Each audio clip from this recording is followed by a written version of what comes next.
Ross Tucker, former NFL offensive lineman, current analyst nationally, talking about Kevin Stefanski giving up play calling to Tommy Rees this week. I don't really remember many head coaches doing this multiple times and still keeping their jobs. So the fact that when they went into the bye, Stefanski thought this was the move is very interesting to me. I would also say, I don't know, I would never have said anything about it. You know, you don't have to. There's nothing that forced you to do it. I would have gone into the game against the Jets on Sunday with nobody knowing that Tommy Rees was calling the plays. You know, why let the Jets go back and study any tendencies he had the year he was calling plays at Alabama, you know, whatever that was, 2023. I mean, I wouldn't have announced it, number one.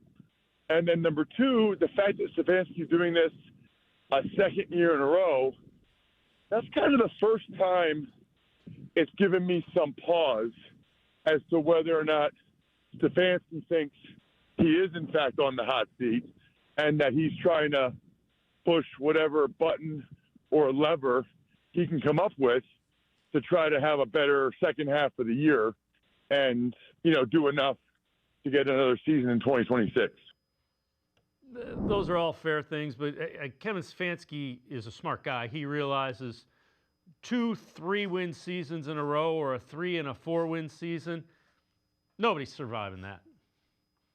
Right, and it is odd to see him do it twice, right? 2 years in a row, giving up the play calling, especially with as good an offensive play caller as Stefanski is. He's shown that in the past, but they're trying to find any sort of spark on this offense. The defense, we've seen it repeatedly this year. They're plenty good enough to win ball games. This is a top 5 defense, if not the best defense in football, considering the obstacle that they have to overcome every week with their offense. So just finding any spark. I mean, this team, they could win any game where they score 20 points, and that's not even a high total, and they have a hard time getting there. So just trying to find anything, because you're not going to make any major acquisitions or make any big trades or anything like that to get new players. And realistically, they have a talent shortage on offense at several positions. That is their biggest problem. Maybe Tommy gives them a spark in play calling, and he's going to try to probably get this run game going more than anything and just see if there's a spark there. But at the end of the day, I mean, we saw this earlier in the year with Brian Callahan in Tennessee. He gave up offensive play calling. He was fired, 2 or 3 weeks later. I don't know that would happen with Stefanski in season, but it sure feels like now we're reaching for straws here with him trying to find offensive production.